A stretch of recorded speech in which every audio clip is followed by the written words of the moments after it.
Hello friends, good morning. Myself doctor Abha Mathur. मैं आपके chemistry के लेक्चर्स लूँगी। हम अभी स्टार्ट करेंगे ऑर्गेनिक केमिस्ट्री से। और ऑर्गेनिक केमिस्ट्री यानी कार्बनिक रसायन में आपकी जो फर्स्ट यूनिट है स्ट्रक्चर एंड बॉन्डिंग, हम वो स्टार्ट करेंगे। Unit 1 structure and bonding.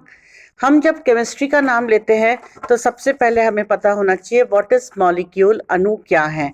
अणु परमाणुओं का वह समूह है जिसमें परमाणु एक बल द्वारा जुड़े होते हैं तथा ये बल इन्हें परस्पर एक दूसरे से अलग नहीं होने देता। Now why two atoms combine? परमाणु आपस में क्यों जुड़े रहते हैं? परमाणु अधिक स्थायित्व प्राप्त करने के लिए परस्पर जुड़कर अणु बनाते हैं, जिससे इनकी टोटल एनर्जी में कमी आती है, कुल ऊर्जा में कमी आती है। और हम ये अच्छी तरह जानते हैं, एक यूनिवर्सल ट्रूथ है, कोई भी सिस्टम, कोई भी निकाय अगर उसकी ऊर्जा कम होगी तो वो अधिक स्थायी होगा। अब परमाणु अधिक स्थायित्व प्राप्त करने के लिए परस्पर जुड़कर अणु बनाते हैं और इनकी कुल ऊर्जा में कमी आती है तथा इनके मध्य रासायनिक बंध या केमिकल बॉन्डिंग होती है। रासायनिक बंध 3 प्रकार के होते हैं। पहला कोवेलेंट बॉन्ड, सहसंयोजक बंध। दूसरा आयोनिक बॉन्ड, आयनिक बंध। और तीसरा कोऑर्डिनेशन बंध, उप सहसंयोजक बंध। ऑर्गेनिक कंपाउंड्स में अधिकतर सहसंयोजक बंध होता है। कार्बनिक यौगिकों में अधिकांशतः सहसंयोजक बंध पाया जाता है। सहसंयोजक बंध आप जानते हैं परमाणुओं के मध्य इलेक्ट्रॉन्स की साझेदारी द्वारा प्राप्त होता है, जिसे हम शेयरिंग ऑफ इलेक्ट्रॉन्स कहते हैं। तो जब इलेक्ट्रॉन्स का साझा होता है, शेयरिंग होती है, तो वो बॉन्ड जो है वो आपका कोवेलेंट बॉन्ड कहलाता है। Now what do you mean by localised chemical bond? स्थानीयकृत रासायनिक बंध क्या होता है? दो परमाणुओं के बीच जब उपस्थित बंध के इलेक्ट्रॉन दोनों परमाणुओं के नाभिकों के बीच फिक्स हो जाते हैं अथवा स्थानीयकृत होते हैं तो उसे हम स्थानीयकृत रासायनिक बंध कहते हैं। उदाहरण के लिए दो परमाणुओं के मध्य सहसंयोजक बंध जिसके दोनों इलेक्ट्रॉन्स दोनों परमाणुओं के मध्य स्थानीयकृत रहते हैं, ये हुए आपके लोकलाइज्ड केमिकल बॉन्ड या स्थानीयकृत रासायनिक बंध। कार्बन का अब एग्जाम्पल आप देखिए। कार्बन का इलेक्ट्रॉनिक विन्यास निम्न होता है। कार्बन 6 है, 1s2, 2s2, 2px1, 2py1। इसके अनुसार कार्बन को केवल 2 बंध बनाने चाहिए, जबकि हम जानते हैं कि कार्बन चतुसंयोजी होता है। इसका कारण है कि सहसंयोजी बंध बनते समय जो ऊर्जा मुक्त होती है उससे परमाणु उत्तेजित हो जाते हैं तथा 2s कक्षक का एक इलेक्ट्रॉन 2p कक्षक में चला जाता है, जिससे इसका विन्यास निम्न हो जाता है। संकरण, हाइब्रिडाइजेशन होता है इसमें। C6 = 1s2, 2s1, 2px1, 2py1, 2pz1। कोई भी परमाणु अधिकतम उतने बंध बना सकता है जितने उसके बाह्य कोश के कक्षकों में अयुग्मित इलेक्ट्रॉन्स की संख्या होती है। जब किसी परमाणु के लगभग समान ऊर्जा वाले विभिन्न कक्षक परस्पर मिलकर उतनी ही संख्या में समान ऊर्जा व समान आकृति के नए कक्षक बनाते हैं तो ये प्रक्रिया संकरण कहलाती है तथा इस प्रकार बने नए कक्षक संकरित कक्षक कहलाते हैं। अब ये संकरण के क्या नियम है, किस द्वारा संकरण होता है? एक ही परमाणु के कक्षक समान ऊर्जा के होने चाहिए। संकरित कक्षकों की संख्या संकरण में भाग लेने वाले कक्षकों की संख्या के बराबर होनी चाहिए। संकरित कक्षक दिशात्मक होते हैं तथा प्रबल बंध बनाते हैं। संकरित कक्षक परस्पर अधिकतम दूरी पर रहते हैं क्योंकि इनके इलेक्ट्रॉन्स के मध्य प्रतिकर्षण पाया जाता है। संकरित कक्षकों की आकृति समान होती है लेकिन इनका त्रिविम विन्यास जो है वो भिन्न भिन्न होता है।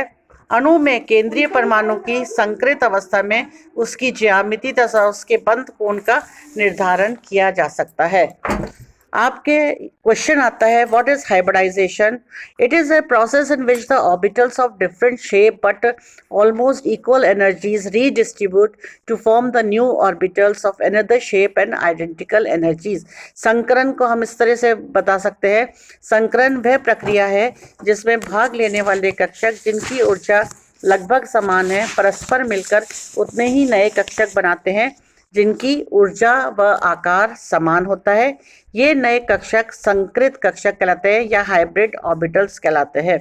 इस प्रकार कार्बन का 2s अनपेड इलेक्ट्रॉन 2p के 3 अनपेड इलेक्ट्रॉन से अतिव्यापन करता है, जिससे 4 sp3 संकृत कक्षक मिलते हैं।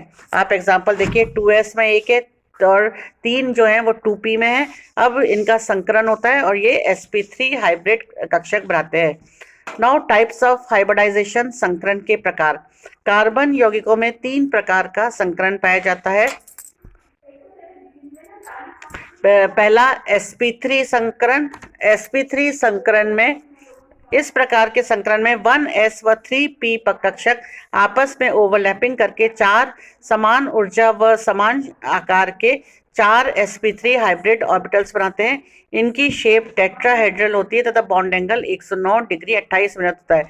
यानी कि एक s कक्षक और 3 p कक्षक परस्पर अतिव्यापन करते हैं, जिससे कि 4 sp3 हाइब्रिड कक्षक या संकर कक्षक प्राप्त होते हैं। इनकी आकृति जो है वो चतुष्फलकीय होती है, टेट्राहेड्रल होती है और इनका बंध कोण जो है 109 डिग्री 28 मिनट है। आप एग्जांपल देखिए, मैंने लिखा है गोला एक स्फेरिकल है 1s, ये 3 p है, px py pz और 4 sp3 हाइब्रिड कक्षक बना रहे हैं, जिसका कि बंध कोण 109 डिग्री 28 मिनट है। अब इसका हम एग्जाम्पल, अब और आगे एग्जाम्पल देखेंगे। Molecular orbital diagrams of ethane molecule. Ethane का अणु सूत्र होता है C2H6। अब आप देखिए, मैंने इसका स्ट्रक्चर बना रखा है। स्ट्रक्चर आप देखेंगे इसका, प्रत्येक कार्बन के 4 sp3 संकर कक्षक हैं। इनमें से प्रत्येक का एक sp3 संकर कक्षक परस्पर अतिव्यापन करके सिग्मा बंध बना रहा है। शेष 3 sp3 संकर कक्षक 3-3 हाइड्रोजन के s कक्षक से अतिव्यापन करके सिग्मा बंध बना रहे हैं। इस प्रकार इथेन अणु में 6 कार्बन हाइड्रोजन के सिग्मा बंध है और 1 कार्बन कार्बन का सिग्मा बंध है। इनका बंध कोण जो है 109 डिग्री 28 मिनट है और इसकी जो ऑर्बिटल पिक्चर होगी वो आप डायग्राम में देखिए। दूसरा आ गया आपका sp2 संकरण।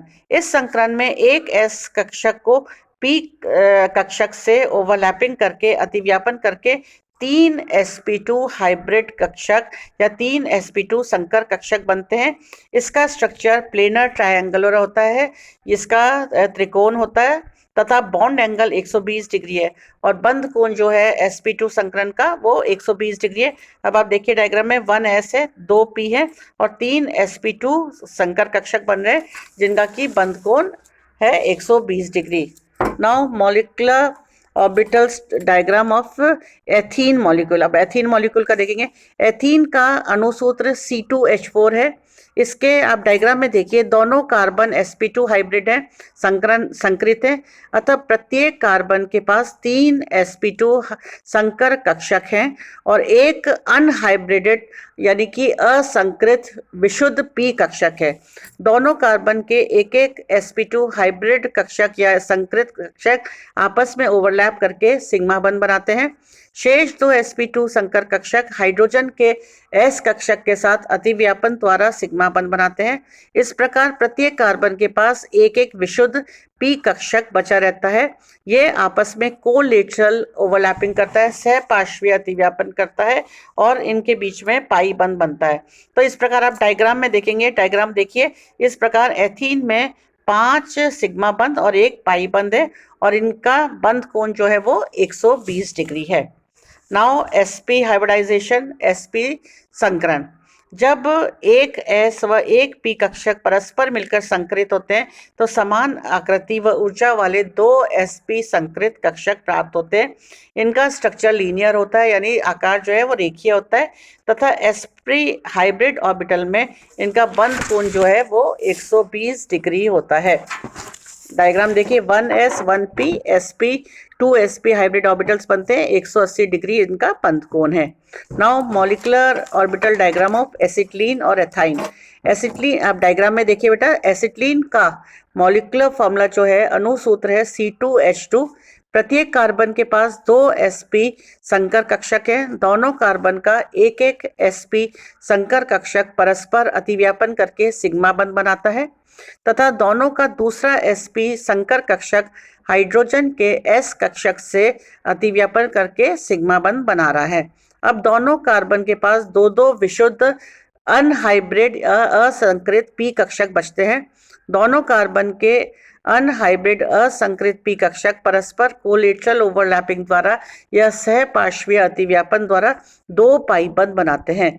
इस प्रकार एसिटिलीन अणु का लीनियर स्ट्रक्चर है, रेखीय संरचना है, जिसका बंध कोण जो है वो 180 डिग्री है, जिसमें 3 सिग्मा बंध और 2 पाई बंध है। डायग्राम देखिए। इसमें कार्बनिक यौगिकों में विभिन्न कार्बन परमाणुओं की संकृत अवस्था ज्ञात की जा सकती है। एकल बंध सिग्मा बंध होता है, जिसका कार्बन परमाणु sp3 संकृत है।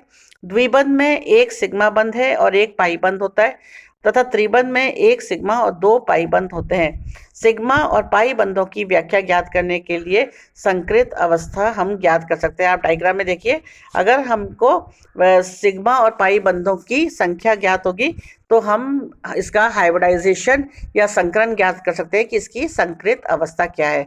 तो बच्चों, आज हमने पढ़ा व्हाट इज हाइब्रिडाइजेशन और संकरण क्या होता है, विभिन्न प्रकार के संकरण पढ़े। अब हम नेक्स्ट लेक्चर में आगे का पढ़ेंगे। धन्यवाद।